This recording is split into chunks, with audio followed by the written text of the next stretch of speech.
Bonjour à toutes et à tous, nous nous retrouvons pour un nouvel épisode de 10 minutes pour comprendre. Et aujourd'hui, nous allons parler de plateformes numériques.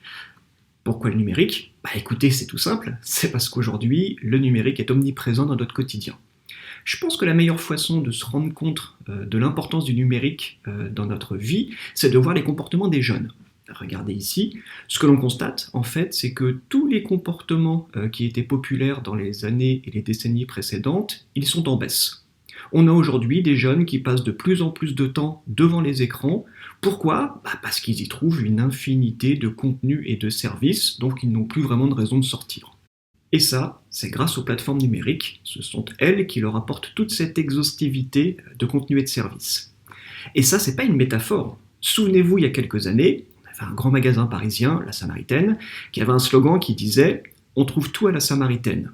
En réalité, on ne trouvait pas tout, parce qu'il y avait entre 40 000 et 50 000 produits en inventaire. Ce que l'on a aujourd'hui avec les plateformes numériques, les Google, Facebook, Amazon, Booking, Netflix, Spotify et ainsi de suite, ce sont des plateformes qui donnent accès à des millions, voire des dizaines de millions de contenus et de produits. Donc là, cette notion d'exhaustivité, cette infinité de contenus et de services, c'est pas une métaphore, c'est pas un slogan, c'est une réalité. À tel point qu'aujourd'hui, cette exhaustivité, elle est rentrée dans les mœurs et c'est devenu une exigence des consommateurs et des utilisateurs. Une exigence des consommateurs et des utilisateurs qui fait le jeu des plateformes, puisqu'aujourd'hui, ce sont elles qui se tirent la part du lion. Regardez par exemple les prévisions qui sont faites.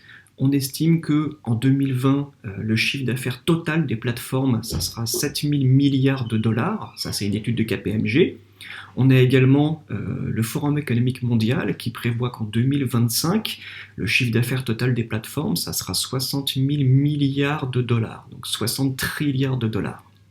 Ça, c'est dire si les plateformes ont aujourd'hui beaucoup d'importance dans notre quotidien, mais en plus que cette importance, elle va augmenter avec le temps. À ce stade de mes explications, il est important de commencer à faire le distinguo entre les agrégateurs et les plateformes. Puisque je parle de Google, Facebook, Amazon et ainsi de suite, il y a une différence qui peut être faite entre les deux. Cette différence, vous l'avez là. À gauche, nous avons les agrégateurs, ce sont ceux qui agrègent principalement des contenus. Si on prend l'exemple de Facebook, par exemple, Facebook va agréger tous les contenus fournis par les éditeurs, mais également ceux fournis par les utilisateurs, mais aussi ceux qui sont produits par les communautés, pour en faire le fameux fil de news, un fil dans lequel il va insérer ses publicités. Et tout ça, c'est mis à disposition des utilisateurs. Donc ça, c'est une façon de faire.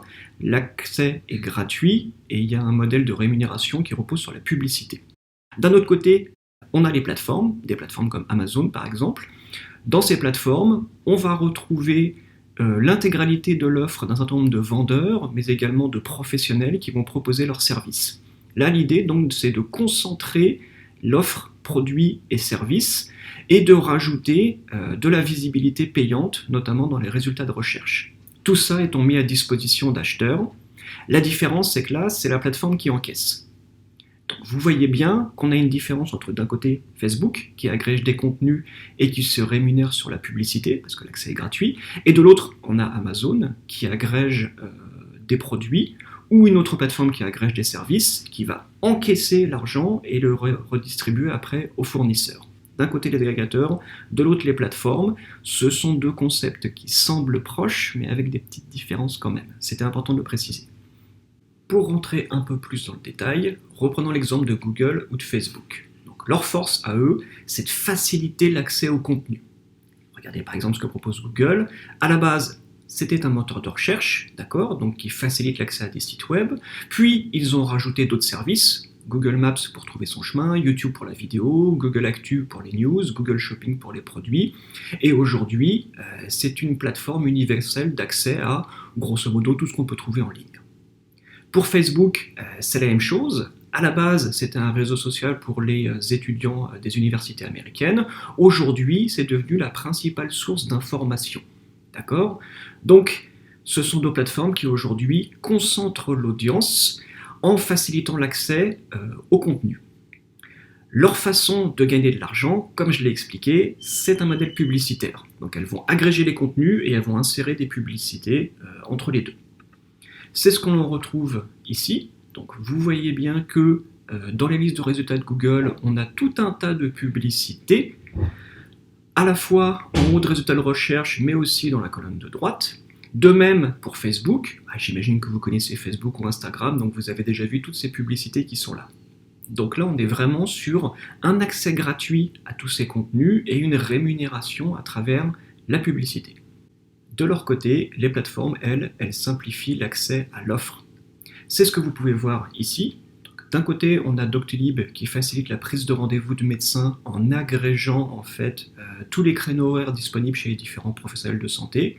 De l'autre, on a WeChat qui agrège un certain nombre de services et de produits dans son application mobile. Là, vraiment, le but de la manœuvre, c'est de faciliter la rencontre entre l'offre et la demande, et c'est ce que font très bien ces plateformes.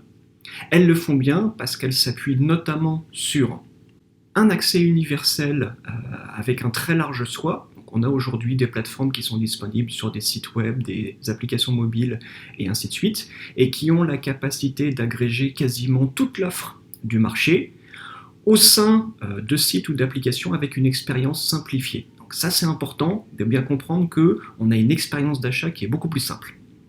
Elle s'appuie également sur des frais de distribution qui sont quasi nuls, puisqu'aujourd'hui, le fournisseur d'un produit ou d'un service, c'est gratuit pour s'inscrire sur une plateforme, et on a aussi des très faibles coûts de transaction.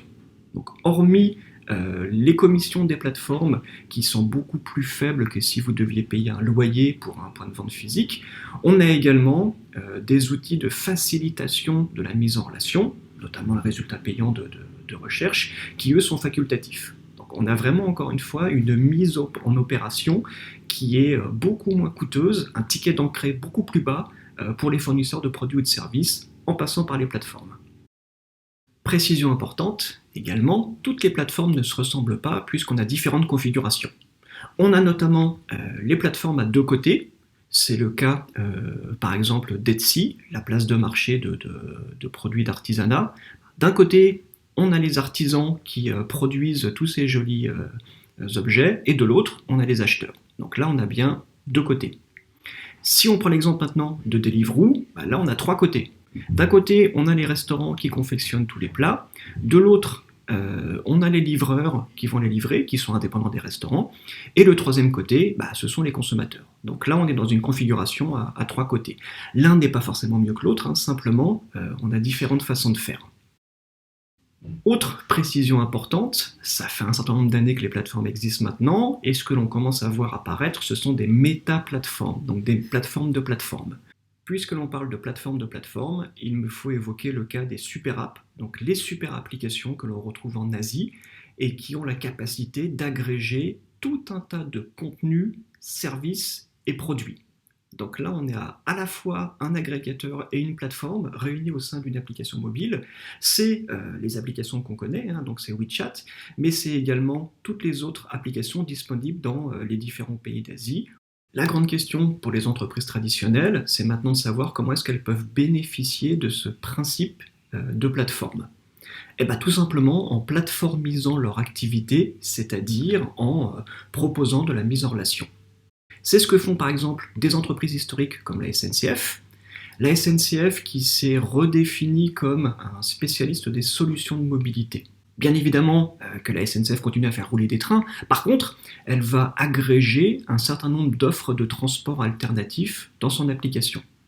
Idem pour la Poste. Bien évidemment que la Poste elle va continuer à envoyer du courrier. Par contre, aujourd'hui, la Poste se définit comme un acteur majeur des services de proximité. Ils vont s'appuyer à la fois sur les postiers et à la fois sur leur point de contact physique pour pouvoir distribuer tout un tas de services à la population.